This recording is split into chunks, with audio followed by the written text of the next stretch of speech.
kita mau membahas harta. Nah, kalau yang di Ekon sudah berlalu kan, itu kan ada yang S, ada yang S, jadi banyak pepatah. Sambal baja. Terima kasih. Sudah ya, terima kasih. Iya. Sambal bajak sudah dimulai, yuk merapat.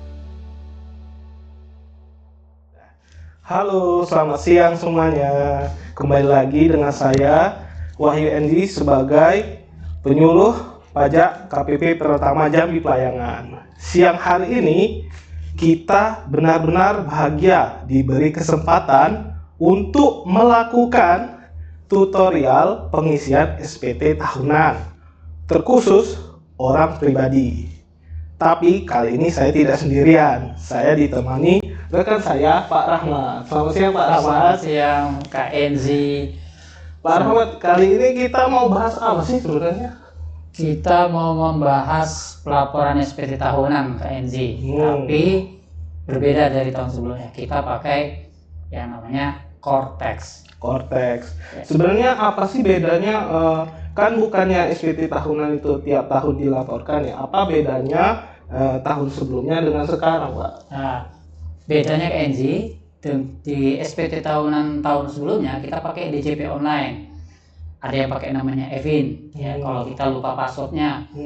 Nah, tahun depan kita mulai era baru nih, era Cortex. Ada Cortex. Nah, nanti itu tidak perlu lagi pakai Evin Kak Enzi.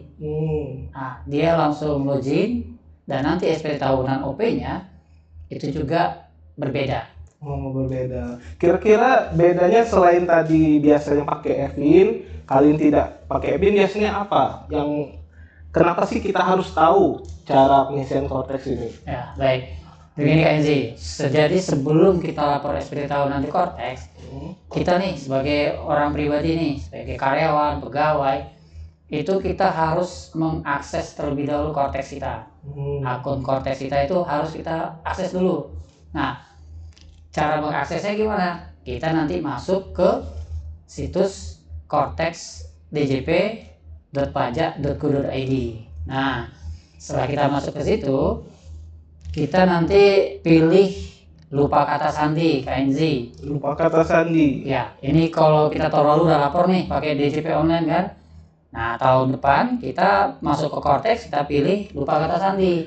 Kenapa harus lupa kata sandi, Pak? Bukannya sama-sama, soalnya tahun lalu saya sudah lapor dan saya ingat passwordnya itu. Kenapa harus pilih lupa kata sandi? Karena itu aplikasi yang berbeda. Oh, Jadi, aplikasi yang berbeda. Jadi teman-teman harus memilih apa tadi? Lupa kata sandi, walaupun kita tahu password DJP online sebelumnya. Ya. Nah, setelah kita masuk, barulah nanti kita setelah kita buat password baru ya, nanti itu baru kita bisa masuk ke DJP ke Cortex-nya. Nah, di Cortex itu kita harus buat dulu kode otorisasi DJP. Itu seperti sertifikat elektronik KNZ. Oh, kode otorisasi itu untuk apa ya?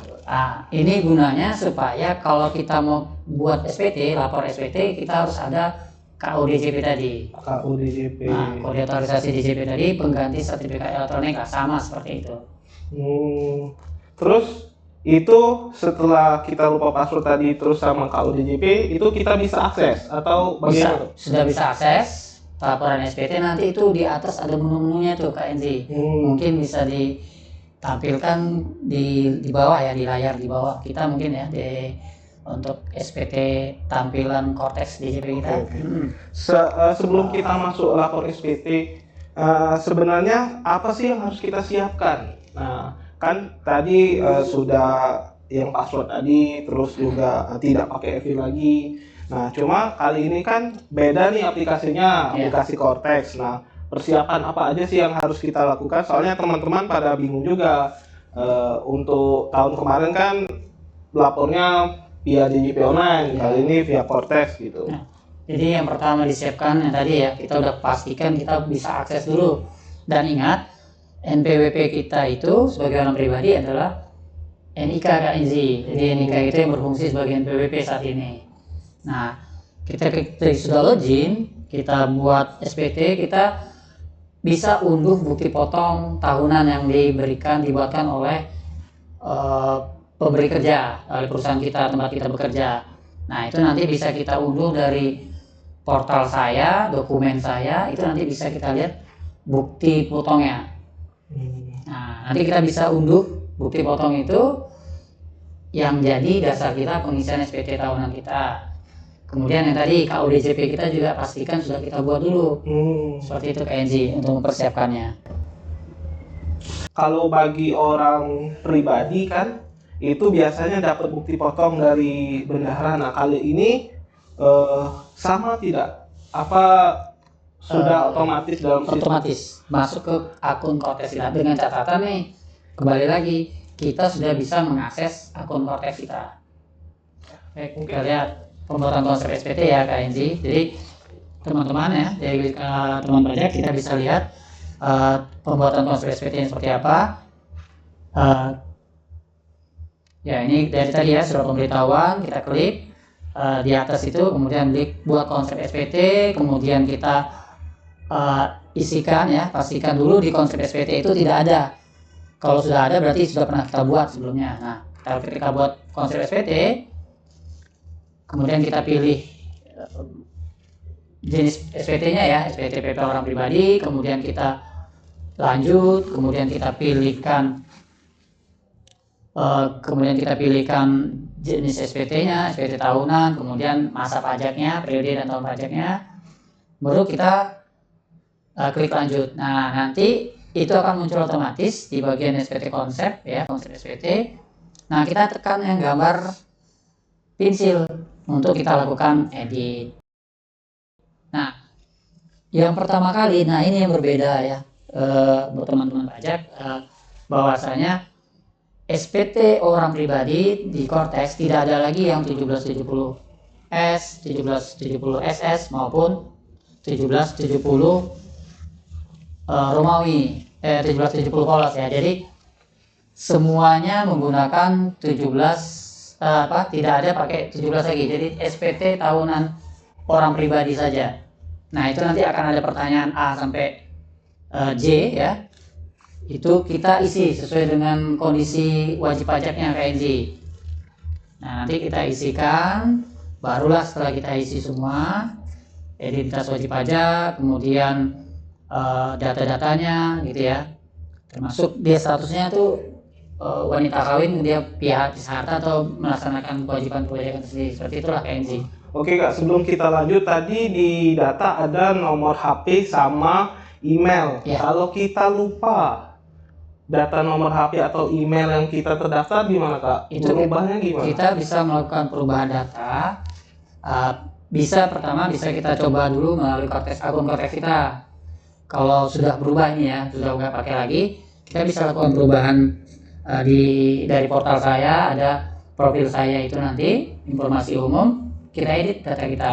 Tapi kalau sebelum kita bisa login, terus kan itu kalau sebelumnya udah lupa nih, sebelum kita login Kortex itu kita belum lupa nih, itu kita lakukan perubahan data ke KPP terdekat KNZ. Oh, ke KPP terdekat ya, nggak bisa via online gitu, atau emang harus ke KPP terdekat untuk merubah? Saat ini melalui KPP terdekat ya. Kalau via online nanti kan ada konfirmasi, butuh konfirmasi lewat HP, lewat email. Nanti kan kalau lewat online atau lewat email tidak ada TikTok kan, jadi langsung seperti itu. Nah, nanti kita isi nih KNZ data-datanya. Pokoknya seperti sekarang ini di SPT orang pribadi ini kita hanya cukup menjawab saja pertanyaan yang ada di SPT Induk, itu nanti akan muncul lampiran yang akan kita isi, datanya sesuai dengan data yang kita miliki. Jadi sebenarnya sih ya tidak terlalu sulit sih sebenarnya. Sebenarnya yang diisi itu apa sih, pertanyaan-pertanyaan apa? Kalau dulu kan kalau kita lapor itu ada namanya mengisi penghasilan, terus juga mengisi jenis pekerjaan, terus ada harta. Nah, kalau yang di Kortex ini apakah sama atau beda? Sama KNZ. Jadi akan ada pertanyaan penghasilan kita itu dari apa? Dari usaha atau dari pemberi kerja? Itu, ya. Nah, nanti baru kita punya penghasilan final bukan? Ada seperti itu. kemudian nanti ada kita punya, dan ini di Cortex ini kita data harta wajib diisi KNZ. Oh, wajib diisi ya? Wajib diisi. Jadi mau penghasilannya di bawah PTKP misalnya ya, atau yang di atas PTKP, yang dipotong pajak maupun yang tidak dipotong pajak, itu harus mengisi daftar hartanya. Jadi saat ini di Cortex daftar harta harus diisi.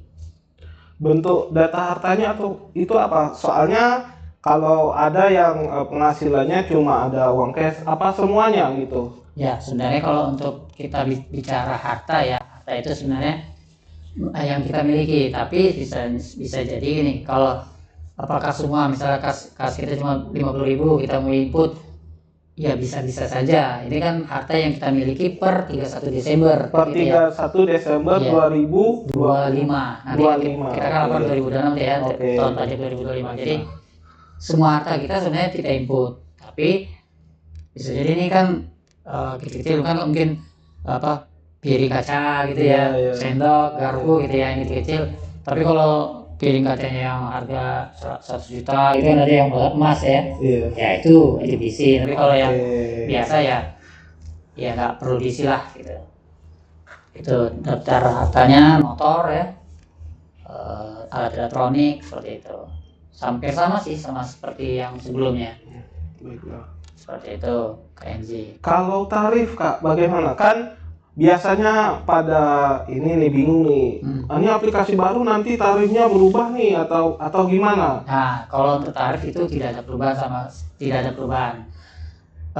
Aturan pajak terkait dengan tarif PPh orang pribadi ya masih menggunakan dari pasal 17 Undang-Undang PPh, jadi tidak ada perubahan. Jadi tidak ada perubahan ya teman-teman, tetap seperti tahun-tahun sebelumnya. Iya, jadi tidak ada pajak yang naik, enggak seperti itu, sama. Kan sekarang NPWP itu seperti KTP ya, NIK ya. Ya, Nah, ada yang suami yang bekerja, terus istrinya bekerja, itu pelaporannya apakah sendiri-sendiri, apakah cukup suami saja yang melaporkan untuk satu keluarga atau gimana? nah itu kembali lagi di istri tadi, dia memilih gabung dengan suami atau melaksanakan kewajiban perpajakan terpisah. Tergantung istrinya berarti. Ya, Nah, kalau dia gabung itu berarti cukup suami saja yang lapor. gabung cukup suami yang lapor. Oh, Tapi ini so. catatan yang bisa gabung itu istri mendapatkan penghasilan hanya dari satu pemberi kerja KNZ. Oh, hanya dari satu pemberi kerja. Jadi kalau istrinya punya usaha, kalau suami yang lapor itu nanti dihitung ulang oleh suaminya. Oke.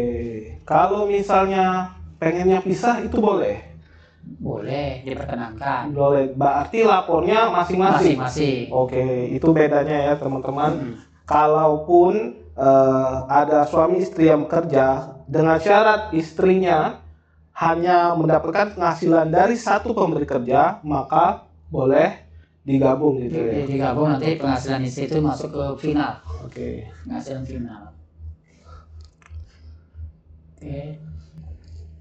Kemudian ada pengisian lampiran.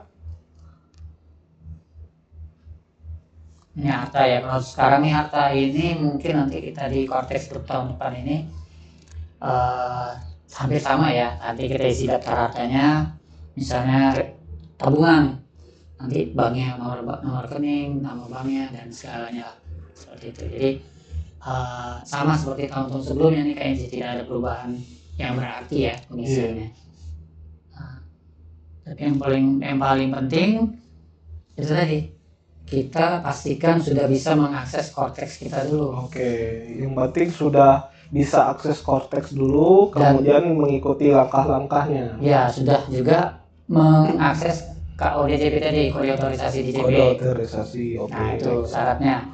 Yang paling penting ini masih ada berapa bulan ya? Paling lama kan Maret ya. Maret 3, ini 3 bulan 6 bulan ya, sekitar 6 bulanan. Aktivasi melakukan akses ya Cortexnya. Ada lagi kan ya pengisian harta bergerak, nanti kita akan menambahkan hartanya, kemudian setelah kita isi daftar hartanya semua, kemudian kita isi utang pajak kalau kita punya data utang pajak. Kemudian kita lanjutkan daftar anggota keluarga. Nah ini otomatis sebenarnya ya, data anggota keluarga ini otomatis. Tapi kalau ada perubahan silakan diubah di portal saya, profil saya di informasi umum di unit pajak keluarga. Nah nanti inputkan data penghasilan. Nah nanti kalau dia dari satu pemberi kerja itu otomatis terisi data penghasilan itu dalam negerinya. Kemudian daftar bukti pemotongan juga akan terisi otomatis nih kawan pajak. Jadi ini udah otomatis, tidak seperti yang tahun-tahun sebelumnya. Kemudian nanti kita cek nilainya dan muncul nanti berapa nilai SPT tahunannya. Seharusnya kalau kita dari satu pemberi kerja itu statusnya nihil, tidak kurang bayar ataupun lebih bayar. Oke.